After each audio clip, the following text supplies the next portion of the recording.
welcome to another edition of Operation Gladio meets Secret Societies with War Hamster Brady. How are you today, Brady? I'm better than I've been the last couple of weeks. My neck is getting better. I think I can make it through a whole session. If I get in too much pain, I'll go off camera and lay on the floor. Just talk to me from there. Sure. It's like when we were kids, you're talking on the phone all night long. Laying in the hallway. Exactly, with a 30-foot extension cord. Yes. We didn't have a 30-foot extension cord. We just had the short one, so we had to lay underneath the phone. Oh, when they came out with those cordless phone with the wireless phones, that was like the greatest thing for teenagers ever. You could actually get privacy. Yeah. Well, shall we jump in? Absolutely.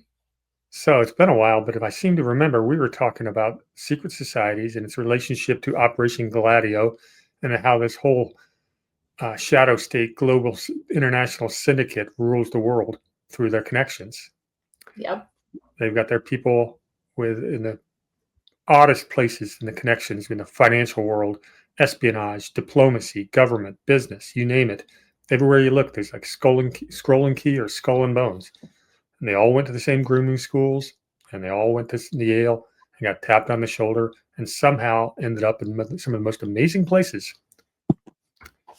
And that's what we're going to talk about today. Awesome.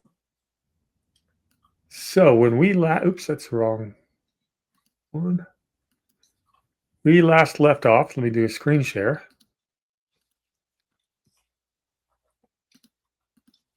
I should do this ahead of time next time. We left off, we were in the 1930s. And you get me up there yet? I don't have it here. It says I'm sharing. Oh, there it is, down there. Okay. Yeah, I was hiding. So we left off the 1930s with some gentlemen by the name of J. Peter Grace, who's one of our favorites.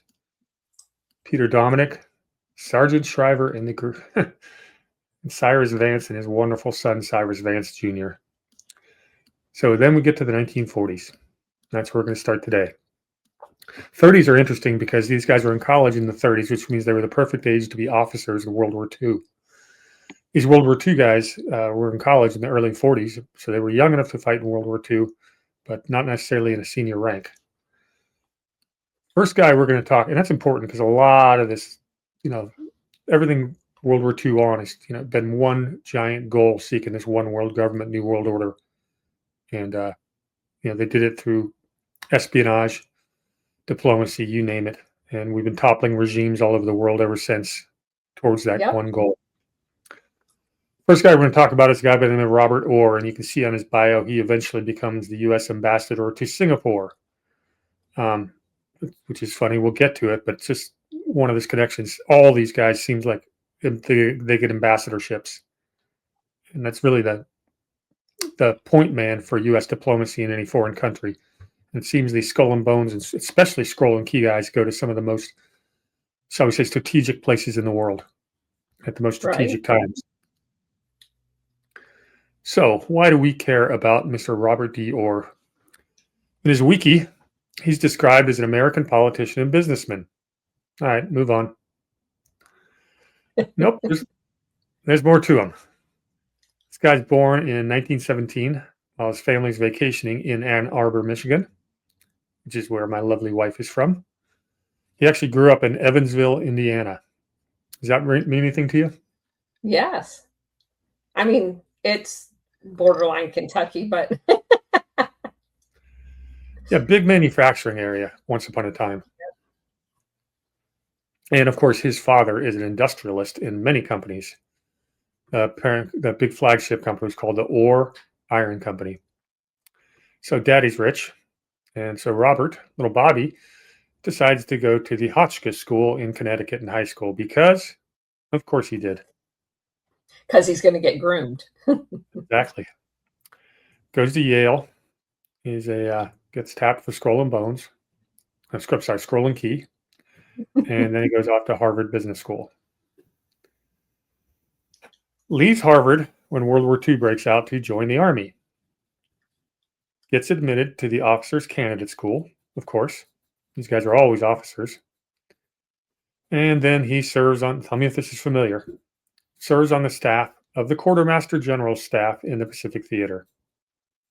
Wow. Yeah. Tell everyone what that position really is. I mean, it's logistics, like Lyman Lemmesker. And it's a bit of a gatekeeper position as well. So he rises to the rank of major and gets awarded. These guys always get medals. You got the Legion of Merit for pushing papers. While he's there, he meets his wife, a woman by the name of Joanne Josie Wallace, because she was in the Women's Air Force Pilots. Figured you might like that, woman in the Air Force. Yep. They married in 1944, and they would have 3 kids. Eventually, not all at once. Robert then goes back to Evansville and enters the family business. Gets involved in local Republican politics. Becomes involved in the local economics committee. And that's important. And he sits on all these civics boards. And this is how you make connections on a state level, sort of like these guys do it on a national level or international. It's the same thing. It's who you know. And he sits on the boards of things like the Rotary, YMCA, the Willard Library, the Buffalo Trace Council, Boy Scouts of America, and the Presbyterian Church of Evansville. So basically, he's one of those people who's networking everywhere he goes. Yeah. Then he becomes the trustee of a place called Hanover College, where he was the trustee for decades. Hanover College is a small private school in Indiana, which was founded in 1827 by a guy by the name of John Finley Crowe. It's part of what's known as the Second Great Awakening, religious revival. It's not that impressive of a college, but there's a very interesting alumni from there by the name of Mike Pence. It is a very prestigious college in Indiana. Yeah, it's a small school, but the Mike Pence is there while Robert Orr was a trustee. Very interesting. Mm-hmm. So Pence would have might have an open invitation to certain meetings or introductions. So Orr continues to work his way up the local Republican Party ladder, gets elected to the Indiana State Senate from 1968 to 73, becomes lieutenant governor from 72 to 81, and is known for tax reform. They kind of reorganized their entire tax structure, ended up lowering taxes. It's pretty popular enough because he becomes governor of Indiana from 1981 to 89. Which is when I was living there. He was your governor, huh? Yes. Well, technically I was registered in Florida, but I was stationed at Grissom and then went to school at IU. Yeah. So he gets done as governor, and he gets named as the U.S. ambassador to Singapore from 1989 to 92 by none other than Skull and Bones George W. Bush. What's going on in Singapore from 89 to 92? Tell us. They had what's that? I said, go ahead and tell us. It's actually a pretty boring area. Singapore's government was very authoritarian. It was very focused on meritocracy, anti-corruption, and rapid development. I was at a baseball camp around those years, and a couple of the kids at baseball camp were from Singapore. And they told us what it was like that you could get thrown in jail for a week for spitting on the sidewalk as a kid. You couldn't chew gum on the streets because they didn't want any gum on the streets. So it's a very disciplined society. And the government's really promoting what they called Asian values, emphasizing community, discipline, and hierarchy over Western individualism. It's supposed to be a counter to perceived liberal excesses elsewhere. This would be the far, in today's day, they'd be considered a far-right government. And it was pretty successful. That's where the American kid got caned for scratching somebody's car. Oh, yeah. Yeah, they're pretty serious on there. And there's no crime in Singapore for a reason.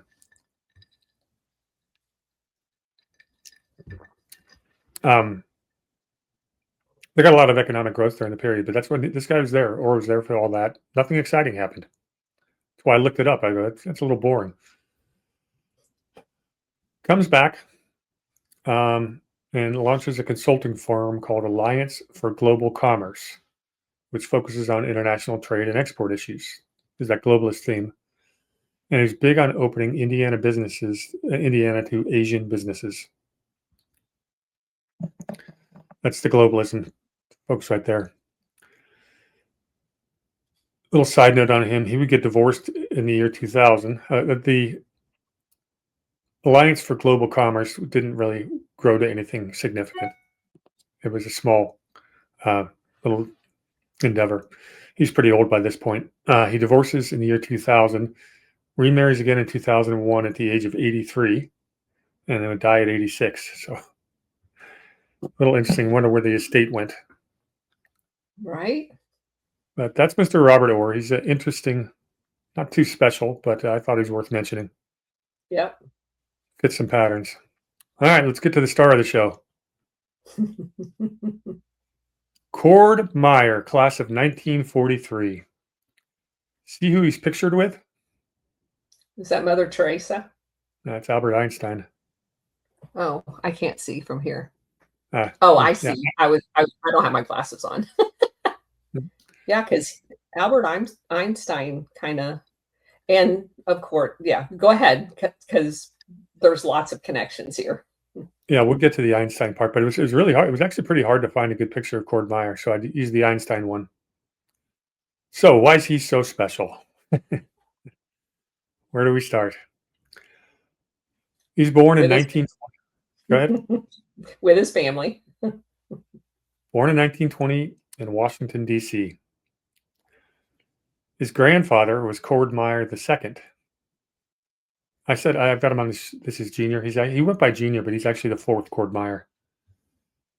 His grandfather, Cord Meyer, was a leading figure of the Continental National Bank, and he sat on the board after that merged with Hanover National Bank. He would also be a director of merger of the Colonial Trust Company and the Trust Company of America. And we've talked about the Trust Company of America when we did Skull and Bones. Here's what gets interesting. Well, it gets interesting. It's already interesting with Cord Meyer. His grandfather, during the 1907 panic, was one of the bankers that went to J.P. Morgan's conference room where they devised what became the predecessor of the Federal Reserve Bank.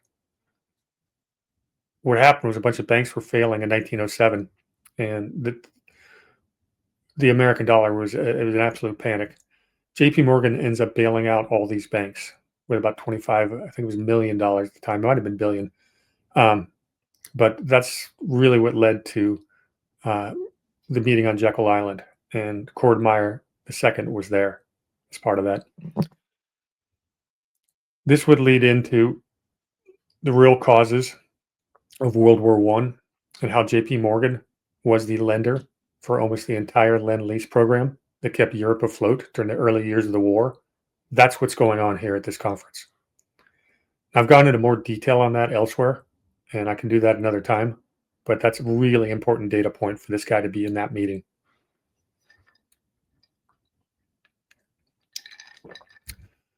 Cord Meyer II would also serve on a lot of boards, and I'm just going to start naming them. We had the Home Insurance Company, Acme Fertilizer, Dick and Meyer Sugar Refineries. I like that one because the Colonel's going to talk about that. We had the Cord Meyer Development Company, the Lake Charles Rice Milling Company, Equitable Trust, Newtown Railway, because of course they're involved in railroads, Tennessee Coal and Iron Company, which would merge into U.S. Steel. When they would put all these companies together to form U.S. Steel, it was J.P. Morgan that kind of brokered the deal for Carnegie. But that's how Carnegie got his liquidity. The law firm that put it together to create the first modern version of a limited liability company was none other than Sullivan and Cromwell. Of course. Yeah, this guy's part of that. Sold his company into that. That's a big data point. He was part of the Atlanta, Birmingham, and Railroad Company, St. Paul's Mining Company. He's very influential in the Democrat Party. These guys, the parties don't mean so much to these scroll and key guys. They have to influence both. He would be so influential, he would actually be the chairman of the New York State Democratic Committee. And that means he was rubbing elbows with the FDR side of the Roosevelt dynasty and the rest of those Democrats. He'd be the World's Fair Commissioner, the Secretary of State. That's a big deal.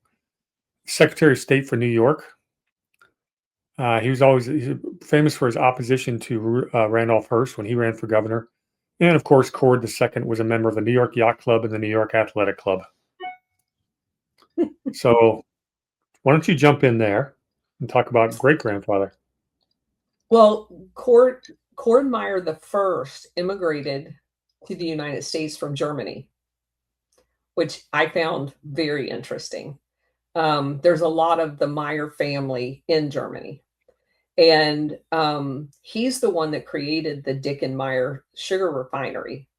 They got their sugar from Cuban plantations, which is a reoccurring theme of many of our Operation Gladio folks that got rich on sugar, to include William Polly. This business is the foundation of their original family fortune. It also expanded into rice milling in Louisiana. So, Well, yeah. and that's why it's so interesting is the Cuba connection, because obviously when we get to Cord Meyer IV himself, he's got a vested financial interest in overthrowing Castro. Correct. Yeah, so a little bit of a conflict of interest there, but who doesn't at this point? Right, but understand that just for the researchers out there, this company still exists under the Cord Meyer Development, and owns a crap ton of real estate in Queens area of New York. Yeah, so we're definitely talking about a blue blood family here. A new dynasty. Money. Yeah, new money dynasty, without a doubt. All right, so Cord IV, he had a father as well. Wasn't all that special. He's described as a diplomat and a real estate developer. As a diplomat, he served in Sweden. Remember, I told you we're going to get a lot of Swedish connections going forward. Right. This is another one. So he also served in Cuba, where his family's sugar interests lie. I didn't get the year the father was in Cuba as a diplomat, but I should have looked that up. His mother, Cord IV's mother, was Catherine Blair Thaw, and she came from a wealthy Pennsylvania coal family. All right, so back to Cole Meyer himself. Think he went to a grooming school? Yeah, St. Paul's, right down the street here in New Hampshire. Joins the Marines on graduation from Yale in 1942, and he lost his left eye at the Battle of Guam. Interestingly, his twin brother died in Okinawa. So this guy was not a paper pusher. And here it gets fun. In 1945, he becomes the aide for a guy by the name of Harold Stassen for the United Nations Conference on International Organizations. What year do we say he was born? 1920? Hold on a second. Yeah, but hold on a second. They actually attended a private school in Switzerland and St. Paul's School. I didn't get the Switzerland. Yeah, I missed the Switzerland part. Yeah. Okay. So after the war, he's 25 years old. He's an aide to Harold Stassen for the United Nations Conference on International Organizations. Who's Harold Stassen? He's an interesting guy. He had been the Minnesota governor from 1939 to 43. He was a big pusher to get the U.S. into World War II. He was an interventionist, so FDR loved him. And of course, when war breaks out, he re-enlists. Is that the right word? Immediately joins the staff. What's the term? Yeah. Officers don't re-enlist. Okay. Well, he immediately joins the staff of Admiral Halsey. So this is this guy, Stassen. He was actually considered a Republican potential presidential favorite in 1948, but Dewey beat him out. When Dewey and he were running for the Republican primary, that was the first presidential debate ever recorded for the public. And that entire debate was over the criminalization of the Communist Party in the United States.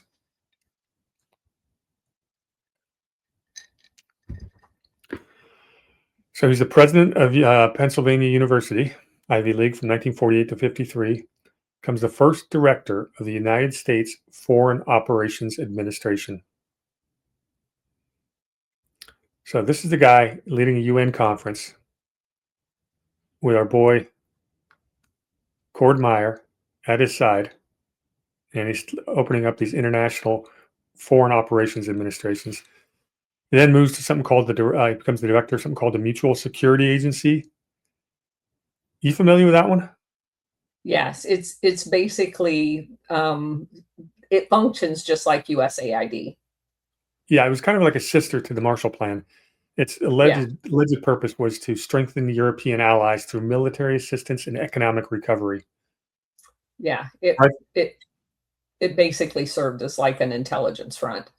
Yeah, we talked about it before because the guy who was the director of it before him was none other than William Averill Harriman. Yeah. Skull and Bones. Yeah. All right. So let's go back to Cord Meyer, but that's who he's rubbing elbows with, and that's how he's getting all his international connections. So 1947, he becomes the president of something called the United World Federalists. Now, we've talked about that before. This is basically supposed to be a grassroots level membership organization working towards, stop me if you've heard this, establishment of a world government. Yep. Presumably, it's to avoid atomic wars. And because that is their little flagship statement, a guy by the name of Albert Einstein joins as a member of the advisory board in 1948. And Einstein would write a letter in 1951 to Harrison Brown, where he described the United World Federalists as the group nearest to our aspirations, which is, once again, one world government. And why is that important from the Gladio perspective? Because eventually the Albert Einstein Institute gets created by Gene Sharp, and they're the ones behind teaching all of these grassroots people the street tactics for overthrowing their government. Exactly. And Cord Meyer's there on day one and as leading this organization. It's like one of the first NGOs, right? Yeah. The World Constitutional Convention is something they always strive for. This whole organization eventually would fade into obscurity, but it really just kind of got sucked into other agencies and other organizations. The original ambitions are still intact to this very day. Correct. If you want to look into like really where it went to, it's something now called the Citizens for Global Solutions. You may as well just call it the World Economic Forum for citizens. All right, back to Cord. But that's where that's where his heart is one world government. 1949, he joins an organization called the Central Intelligence Agency at the invitation of none other than Allen Dulles.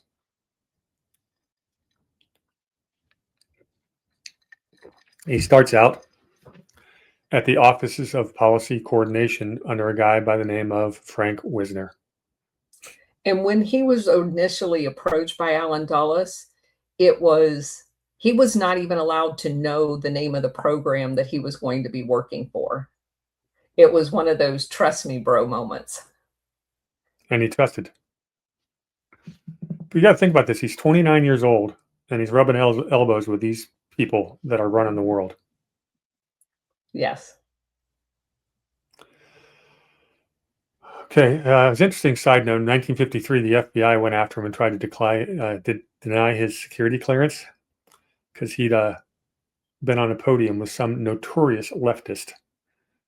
We're still on the McCarthyism, anti-communist thing going on right there. Of course, the CIA does an inquiry and dismisses the claims. We've investigated ourselves and found we've done nothing wrong.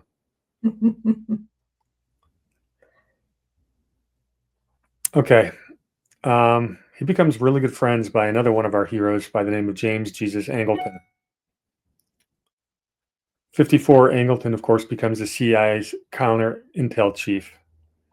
And Meyer leads what's called the International Organizations Division. And what are they notorious for?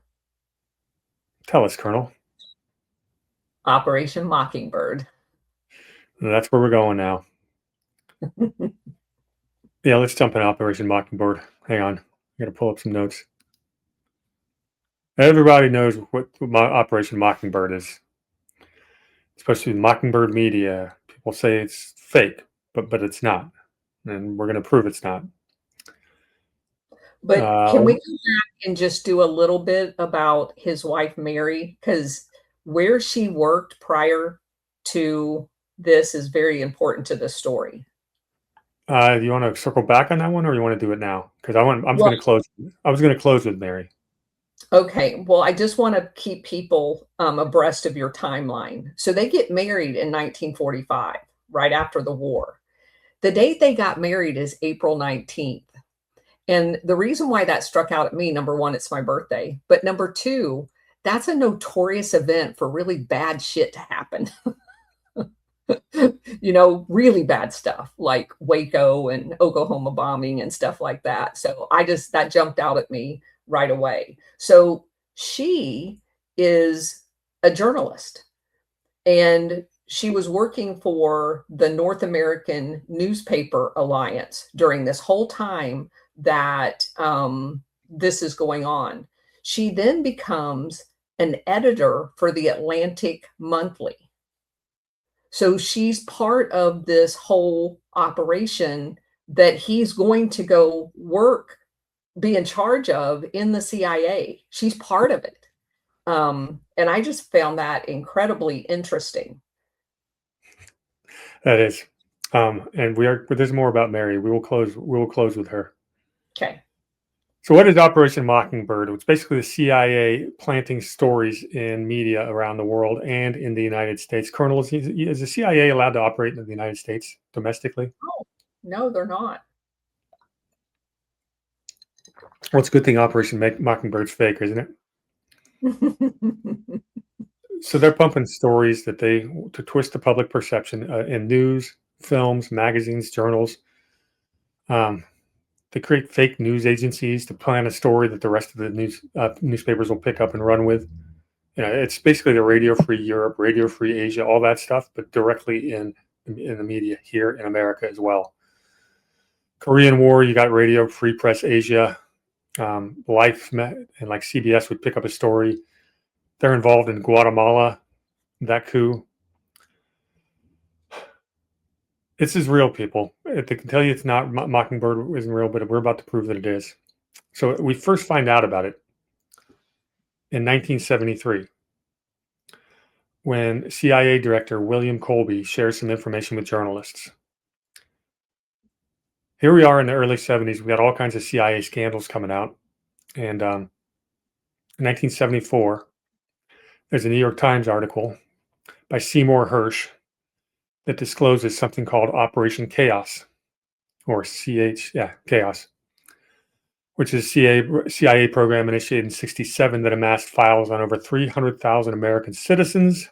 Wait, we're not supposed to operate in America, are we? And conducted warrantless domestic surveillance against anti-war dissidents, violating the agency's charter prohibiting operations within the United States. And did anybody go to jail for that? Not that I'm aware of. No, they did not. So this would, of course, launch some investigations. You had the Church Committee in 1975. And there's a lot of good. You've talked about the Church Committee a lot. But there's also a committee called the Pike Committee. Yeah. If you want to talk about the Church Committee for a second, I'm going to go off camera and just stretch this neck for a second. Okay. I'll be listening. Okay, so I want to go back just a little bit and name some names here. So it was discovered during both the Pike Commission and the Church Commission that people like Philip Graham of the Washington Post had been recruited by Frank Wisner almost immediately, like back in 1948. Along with we've covered this extensively on my show. Stuart Alsop and Joseph Alsop was part of it. Basically, they had this thing that was notionally called the Georgetown set. And it was everybody that was in Washington, D.C., and primarily in the media, where they had all of these social events like dinners in people's backyards and barbecues and stuff like that. And that's where a lot of their networking, they would go to dinner.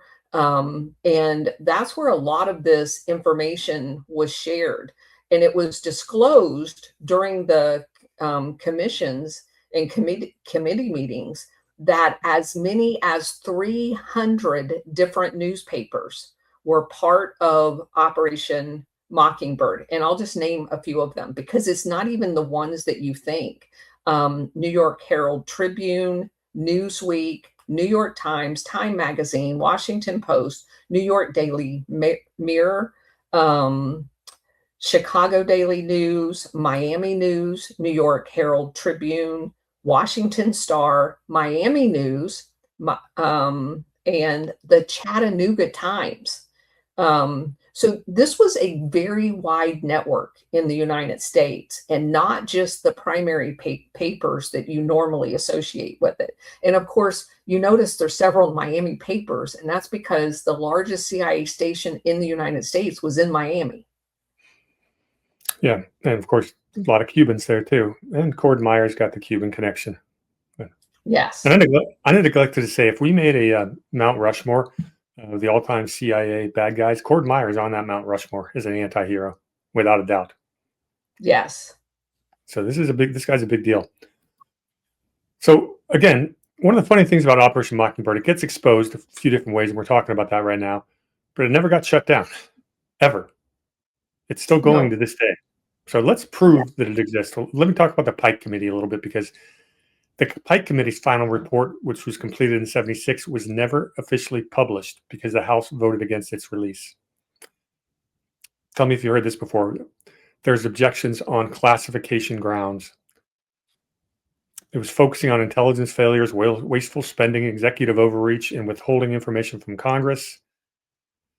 Its investigations revealed that the foreign intelligence budget was 3 to 4 times larger than Congress had been informed, with significant funds misallocated or wasted on ineffective programs alongside agency shortcomings, such as failing to anticipate the 1973 Yom Kippur War.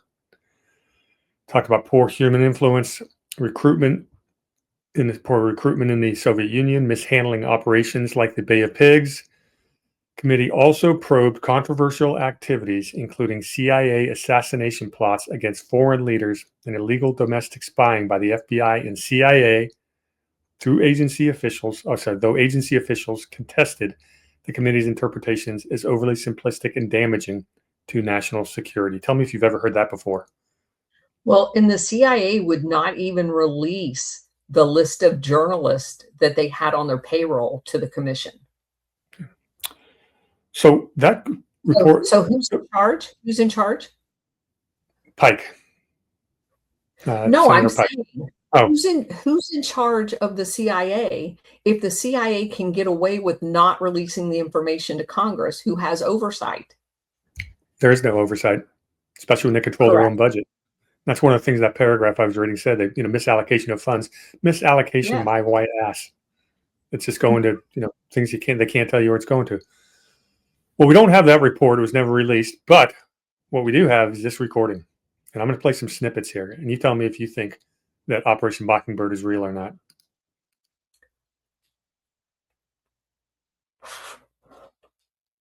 Where did you go? I think he hit the wrong button because I lost him. Where did you go? It was a fun ride. Like I got kicked out of your spaces yesterday. I just hit the wrong button. All right, Okay. I'll share this screen. What you have here is the House Select Committee on Intelligence, known as the Pike Committee, called the CIA and the media, also Operation Mockingbird. Testifying in a bit will be none other than DCI William Colby. I'm going to play a few snippets. Make sure, tell me you can hear it. Could you hear that? No. I got to stop the share and do it again. Share volume. Sorry about that, people.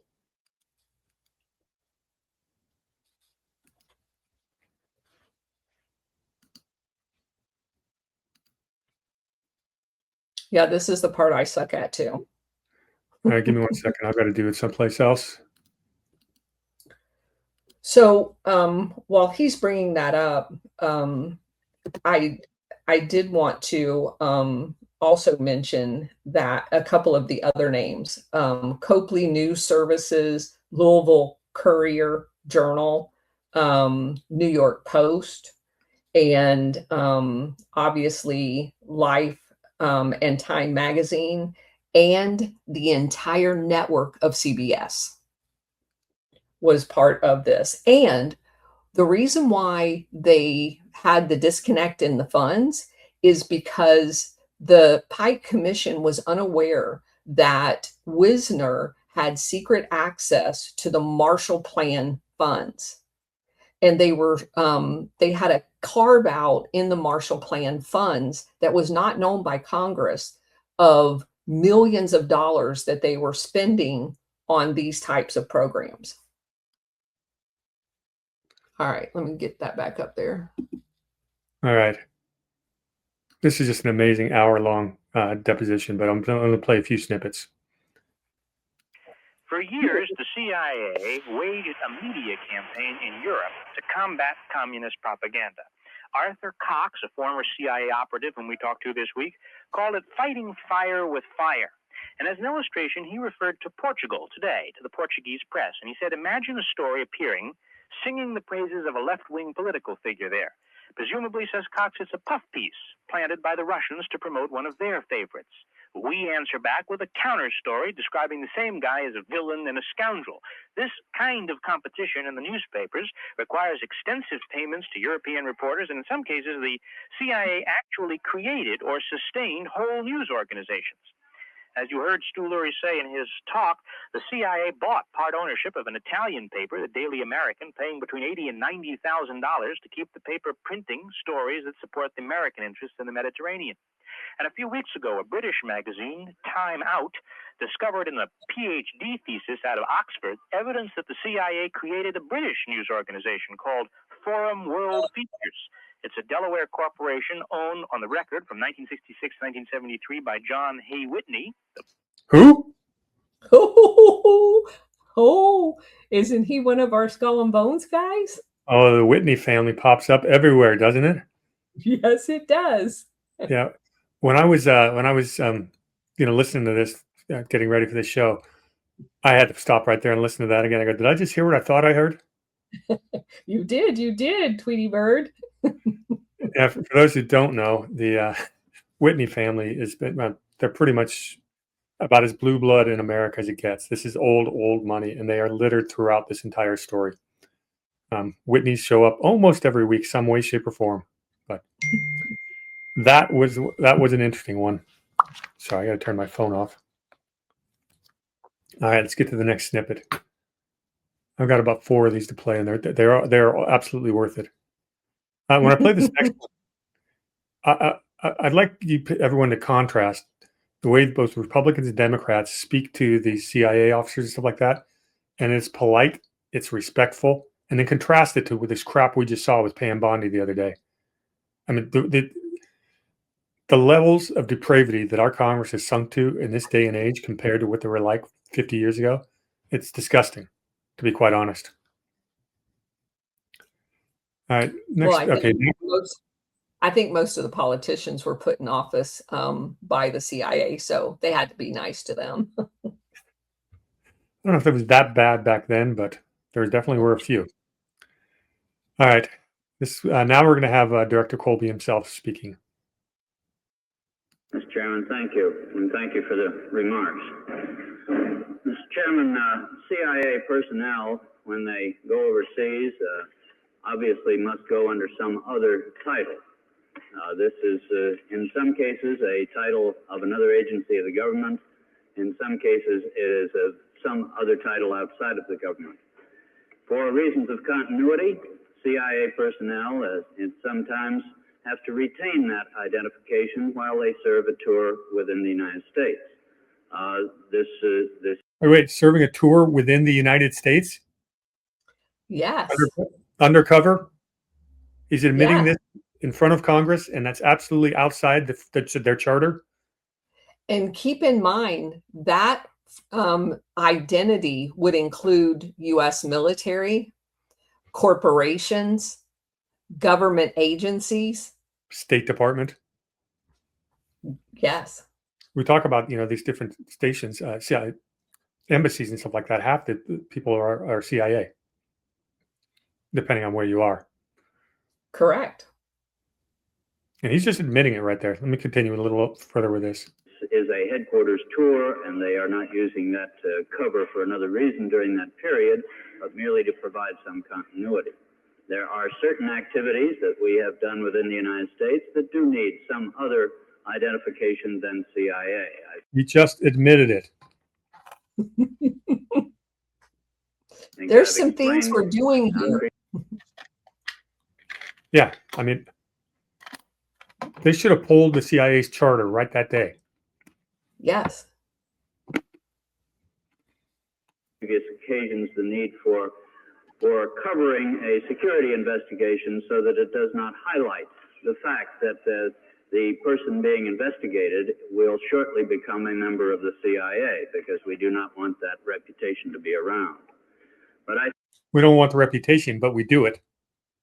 I think you have asked two particular areas be covered, Mr. Chairman. One, the subject of details to other government agency, as distinct from the use of other agencies cover. And secondly, the relationship with the field of journalism generally in our operations.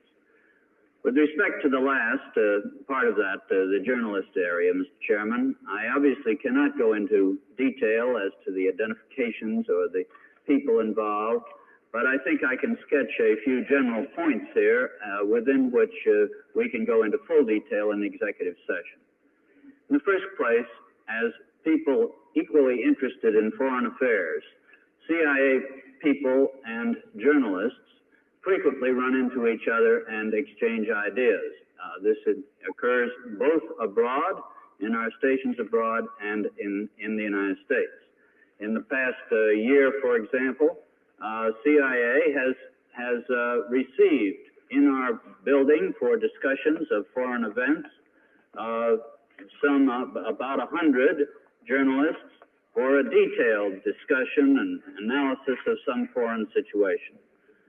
In that time, we have answered something like 12 or 1,300 telephone inquiries from journalists about some development abroad, some foreign development, on which the journalist is seeking the advice and the judgments of our analysts about that situation. I think this is... Yeah, we're going to give you our objective opinion, or we're going to give the opinion we want you to spread as disinformation. Correct. Could it be any more obvious? All right, No. That's just a full confession. Let me get to the next one. This is interesting.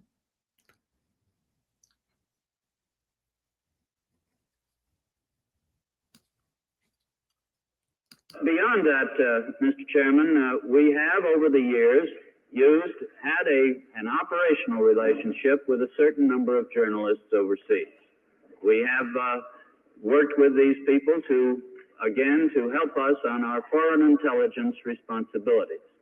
In some cases, they can provide us information that we ask them about.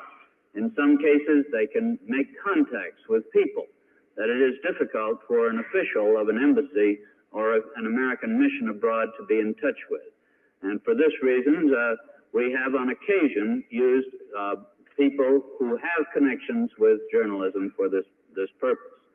Under our own restraints, we have been very careful about this, and in recent years we have even further strengthened our restrictions on this matter. We have taken particular caution to ensure that our operations are focused abroad and are not bullshit. Focused at the United States in the sense of collecting information about the United States, or, on the other hand, influencing the opinion of the American people about things that from a CIA point of view. We have dropped contacts and relationships with journalists and others in the past couple of years, where we felt that there was some belief that that relationship could be construed as an effort to influence a major circulation American journal, for example. Boy, I can tell you the BS is flowing off my screen on that one. Yeah, so just for the audience knowledge, they plant stories in foreign papers so the American papers can pick them up on purpose. Yeah, they stopped. They even stopped doing that to some degree, just because they could just go straight to the Washington Post and New York Times now. You know, people like Fusion Ken Delanian, these people. It's a direct line to the CIA. Well, they always did that, but it's like an echo chamber. Yeah, so they will plant the same types of stories in foreign newspapers, magazines, whatever, and then they cue in the people here to use that as a source when it's all coming from the same place. Yeah, and that's the whole circle jerk thing about it. And say, look, the news is reporting on it. We've got to take action, even though you planted the story in the first place. Correct. It's basically a false. It's the whole idea behind a false flag. It's exactly what they're doing. All right, a couple more we want to listen to. This one's about detailing to other agencies, which I thought was interesting. Of our employees to other agencies. The detail of agency personnel is approved when the assignment is determined to be beneficial to the career development of an individual, or where it can make a contribution to a foreign intelligence-related activity. Employees on such details normally continue to receive their agency entitlements during such a detail. In a sense, I was one of those at one time, Mr. Chairman, when I left the agency on leave without pay and served in the Agency for International Development and the Department of State when I was in Vietnam, and then later returned to the agency. I was not under a cover at that time. I was a detail. Reimbursement to CIA for such details depends upon the individual. You want to hear that again?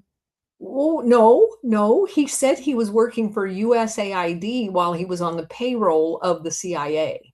Exactly. As a detail.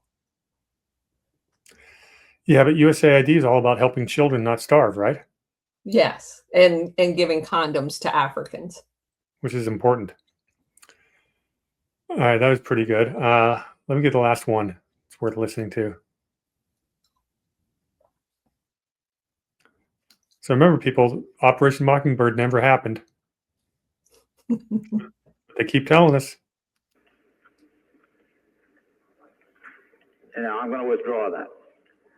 Do you now have people who are being paid by the CIA on anything which you referred to as a major circulation American journal? We have no staff members of any such major That was not general. the question.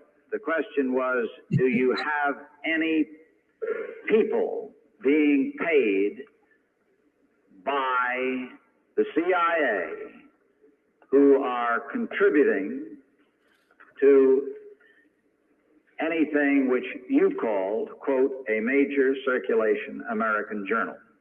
Yes, Mr. Chairman, we do. We have some who are in the category of freelancer or stringer or something of that nature abroad. Individuals who are not considered a part of the staff of that journal. I'm not going to ask you the names or the numbers. I am going to ask you this, however.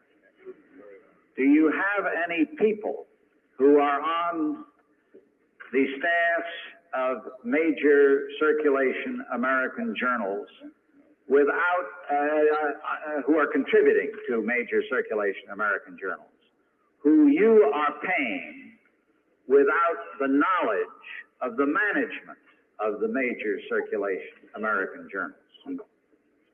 Yes, we do. Stringers who are submitting occasional pieces. There you have it. Yes. Yes, we do. But they're still denying it exists every time we talk about the Mockingbird media. So you mentioned the fact that they were involved in Guatemala.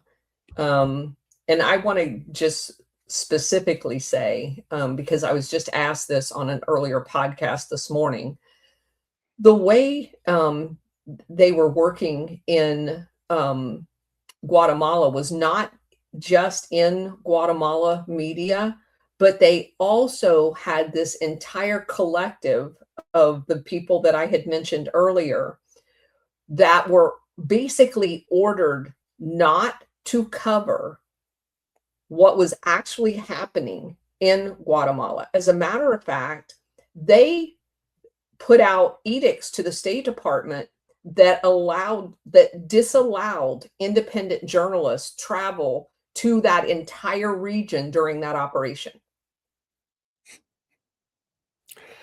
And here's our boy Cord Meyer running the whole damn show. He was. All right. The story got a little bit more sunlight thrown on it, or daylight, I guess. There's a woman named Deborah Davis who wrote the biography of Katharine Graham. Who's Katharine Graham? She's the owner of the Washington Post. Pay attention, people. The name of the book was called Catherine the Great. She exposed Mockingbird to a high degree there. In 1977, in Rolling Stone magazine, there's an article written by Carl Bernstein called The CIA and the Media. Who's Carl Bernstein? The Watergate co-author. At the Washington Post, Woodward and Bernstein, who basically were getting all the deep throat information fed to them, so they could take down Nixon. And what did we just find out in those recently released 6 pages about who actually took down Nixon? Yeah, it was the military-industrial complex. Have you gone into that yet, that recent release? Not in detail. I'm still going through it. Yeah, it's pretty fascinating stuff. I mean, we kind of knew that, but to actually have it out there in the public, it's pretty cool. But that was Bernstein that also in 1977 put more daylight on this. And can we spend a minute with their influence during using Mockingbird in Hollywood? Sure. So Frank Wisner recruited via Cord Meyer, recruited a whole bunch of media people in Hollywood. For example, former OSS filmmaker John Ford and studio bosses Cecil DeMille, who was at Paramount Pictures, and Daryl Zanuck at 20th Century Fox were some of these people. Another important figure was Howard Hughes. He owned RKO Pictures. As Charles Higman points out in Howard Hughes' The Secret Life, which was written or published in 2004, Howard Hughes was quoted as saying, this is a good match for his business, because what business was Howard Hughes in? The military-industrial complex. He was an aircraft manufacturer.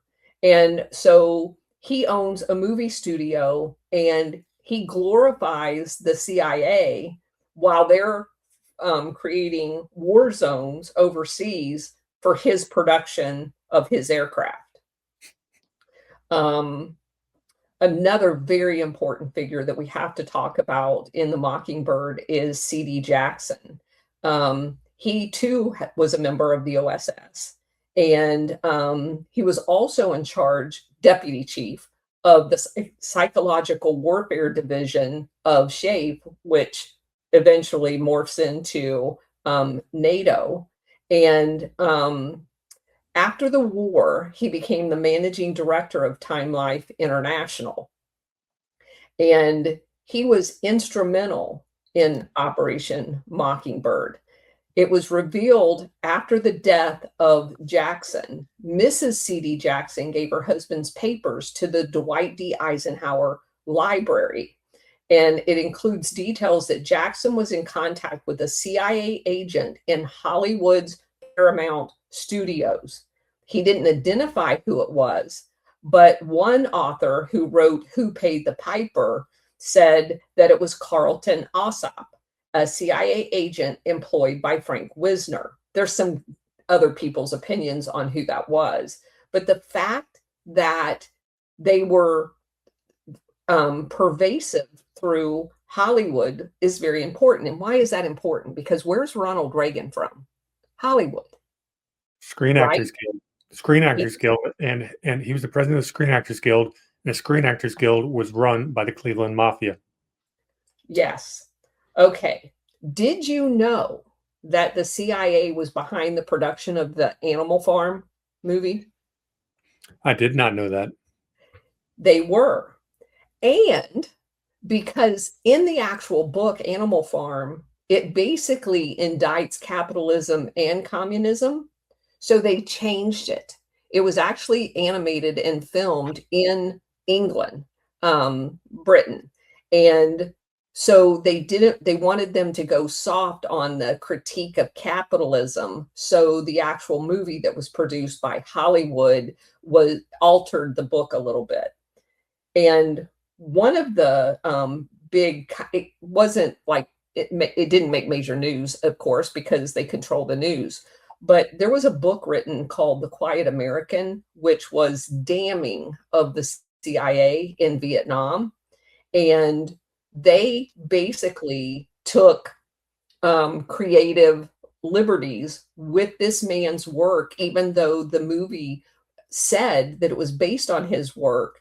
And he was furious when the movie came out, because basically what the CIA had done is crafted and basically deleted out their involvement in the nefarious activities during Vietnam, in the portrayal of what was supposed to be based on this man's work.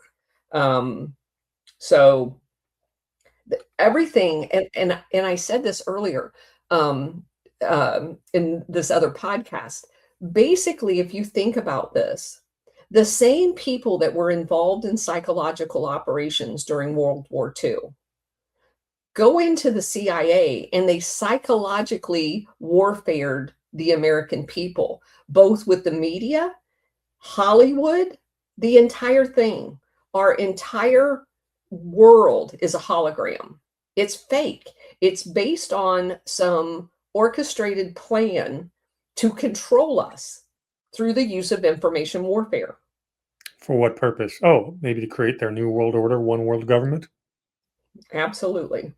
Remember, that's what this Cord Meyer has always been about, one world government. That's been his vision from day one. And that's what he's doing.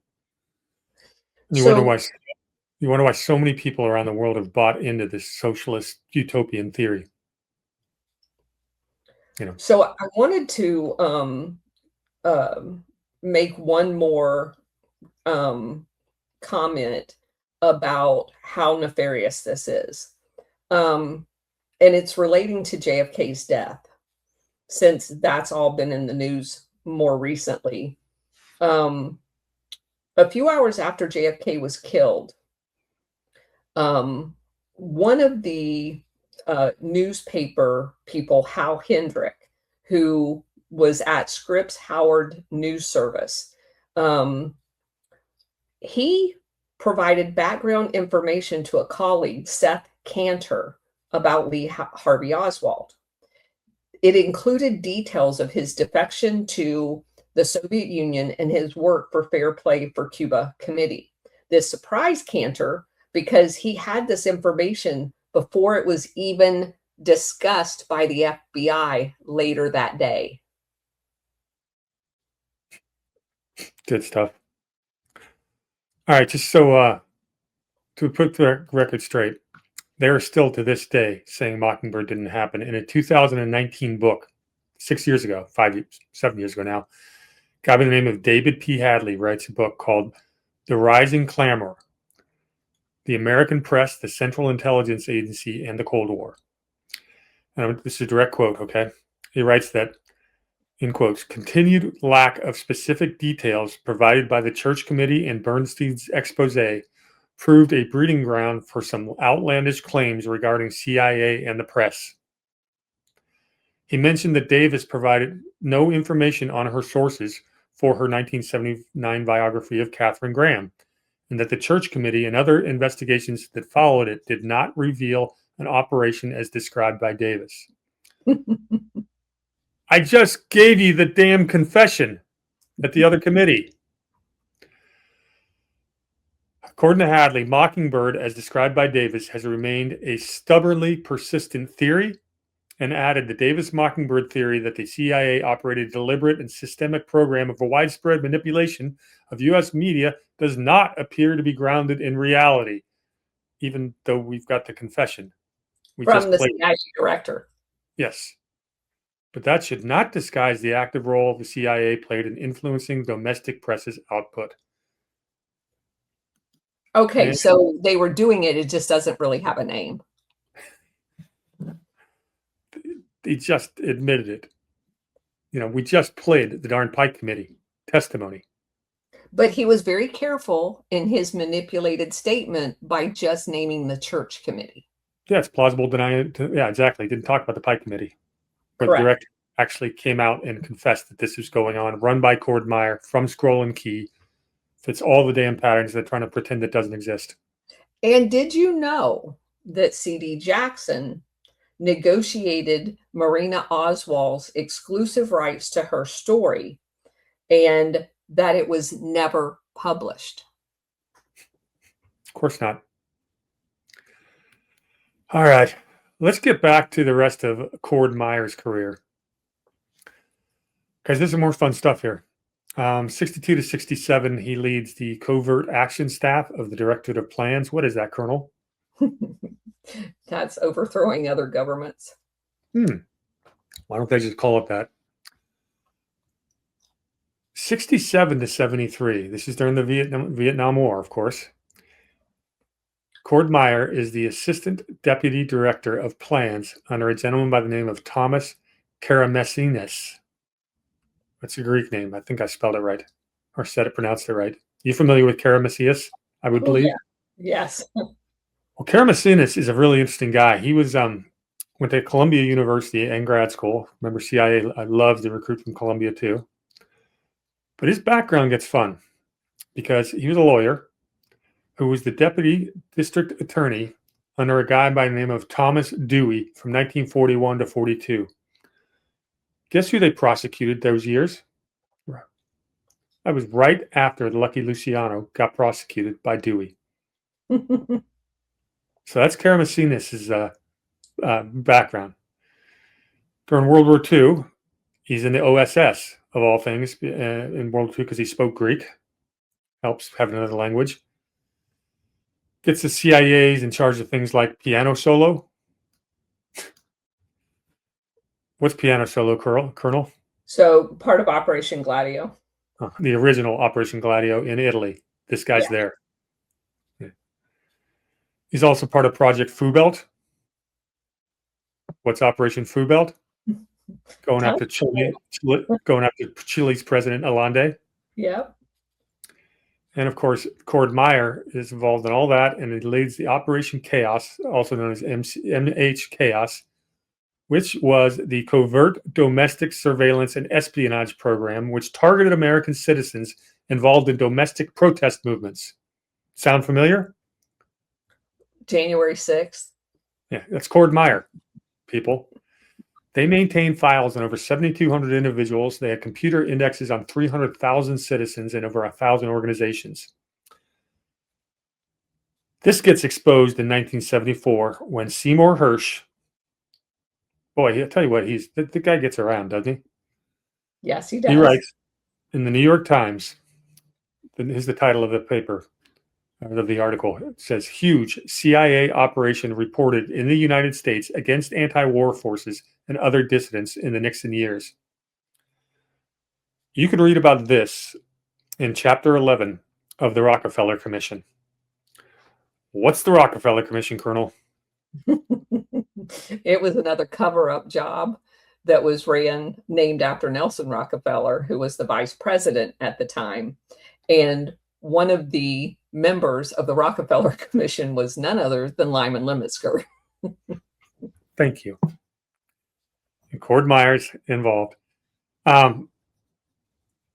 That's his second confession that CIA is operating domestically in the United States outside of their charter, and we didn't disband them altogether. How does that happen? You are spying actively on American citizens, and you've been caught red-handed. You are pumping propaganda through Operation Mockingbird and trying to brainwash the American people to change our foreign policy and domestic.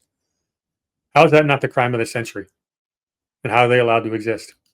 And have they ever stopped? And nothing was ever done to Cord Meyer, so nothing stopped. Well, MC Chaos apparently did stop. And it fueled this big call for reform. So here's how feckless your Congress is. That reform was the FISA Act of 1978, which is since used to spy on American citizens. So nice reform, Congress. You had all the information you needed to shut these mother down, and you just gave them a whole new conduit, the FISA Act. And that's we just codified it into law to protect them. Which we just renewed. And we keep renewing it. Yeah. We have a Republican president, House and Senate, and they renewed the FISA that was used to try to take down a Republican president. And yes. Yeah. So all this stuff's going down in 1973. And where does Cord Meyer go? Well, they pack him off overseas to become the CIA station chief in London. Why do they do that? Because they don't want him testifying in front of Congress. Sorry, he's busy overseas. We'll send someone else in. Do you see Illini's note? Seymour Hersh's Kissinger book notes that Karamessinas met with McCord, the CIA Watergate burglar. No, I didn't get that. That's cool. Yeah. I have not read that book, Illini. I may have to check it out. Sorry, the filth coming out of this episode is just, I think it's the worst one we've done. There's a lot of people that thought the Cord Meyer was deep throat. That turned out not to be the case. So let's go back in time. Talk about the JFK assassination, because this was after E. Howard Hunt's death. His two sons revealed that their father had recorded several claims about the assassination. In 2007, once again, the Rolling Stone, St. John Hunt, son of E. Howard Hunt, detailed the individuals who were implicated by his father in the JFK assassination. He names E. Howard Hunt, Cord Meyer, LBJ, David Sanchez Morales, David Phillips, Frank Sturgis, Lycian Sarti, and William Harvey. And we know all these names. Yes, we do. Of course, the LA Times examines that material and found it inconclusive. That's your boy, Cord Meyer. So, did you run across the quote of him, of Cord Meyer on his deathbed? No, I did not get that. Okay. He was interviewed, and he said, when asked about the murder of his wife and who had committed such a heinous crime, his exact quote was the same son of a bitches that killed JFK. Yeah. Yeah. All right. Let's wrap it up with his wife, because she's a fun story. Okay.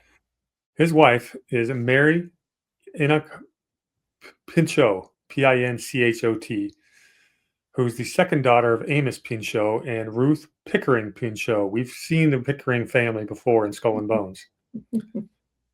Amos Pinchot went to St. Paul's School, right down the road, and was a member of Skull and Bones. After Cord Meyer divorces Mary in 1958, Mary had a very public and famous romantic relationship with none other than JFK. We're told that by the same Mockingbird media. Okay. Tabloids were all over it. I don't, I'm assuming it's true. And JFK is murdered in 63. Mary gets murdered walking down the Chesapeake and Ohio Canal towpath in Washington, D.C. in October of 1964. The suspect, Ray Crump Jr., was acquitted. Sort of like who killed Seth Rich. Pretty similar. Well, yeah, this guy did not kill her. No, This was a professional hit job. Yeah. And the question is why? Well, here's kind of a fun story here. Mary had a brother-in-law by the name of Benjamin Bradley. Who's Benjamin Bradley? Oh, he was the executive editor at the Washington Post during the Watergate investigation, overseeing Woodward and Bernstein.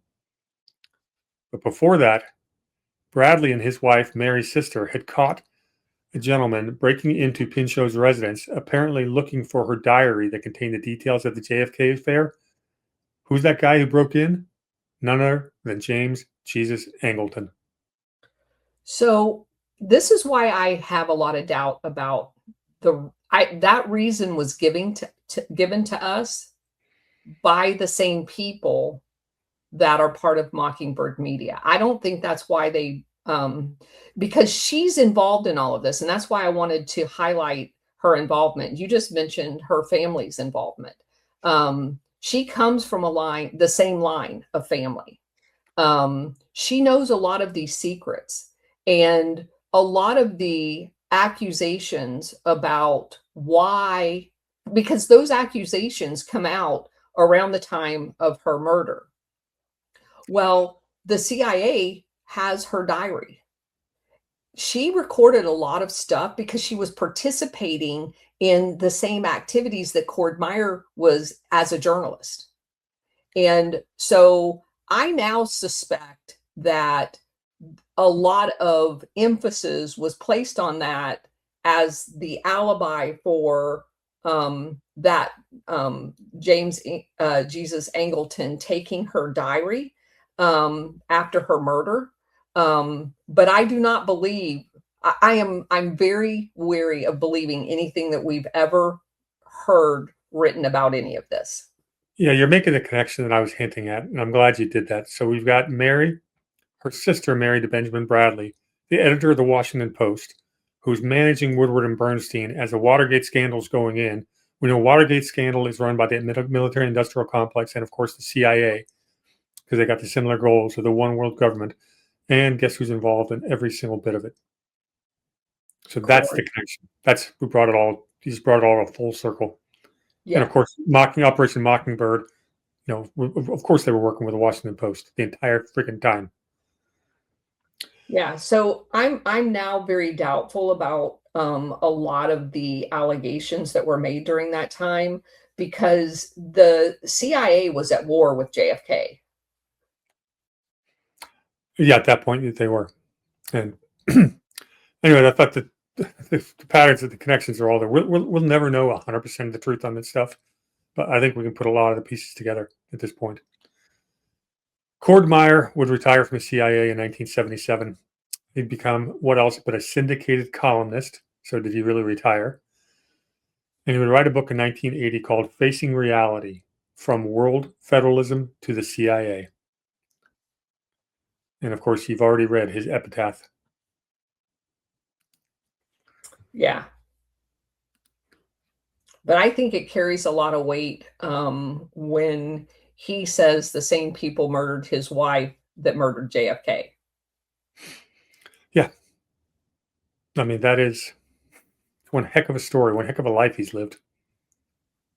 You think about, what do we just go through with Cord Meyer, from coming from a very wealthy new money family, four generations deep, goes to a grooming school, Scroll and Key, knows all the right people, gets immediately elevated to be like the second and of all these very influential people in World War II and right after, immediately goes into the CIA, becomes the number 2 of some of the biggest arch villains in history, and pretty much single-handedly runs some of the most dastardly disinformation, misinformation operations on the American people in history. And he's involved in everything from Watergate to JFK's assassination. One man. Interesting guy, huh? Yeah. Think he belongs on the Mount Rushmore of supervillains? Yes. All right. Well, that's all I've got. I know we could go on this topic for a long time. You know, I'm going to title No, this on my. I think we've covered the highlights of it. The fitney patterns we've been talking about for the last, 3 years. Every single one of them. Mm-hmm. Yeah, I was looking forward to this episode. So I was bummed I couldn't make it last week. But it was good stuff. We'll continue with the 1940s next week, and we might be able to get through a few decades pretty fast, because I think we've pretty much made our point pretty good. But there's a couple of other interesting people that are worth spending some time on. So we'll get to that. So we'll probably close up Scroll and Key next week. With pretty decent chance. Okay. Yeah. Sounds good. All right, thanks for having me on. All right. Take care. Cheers, everyone.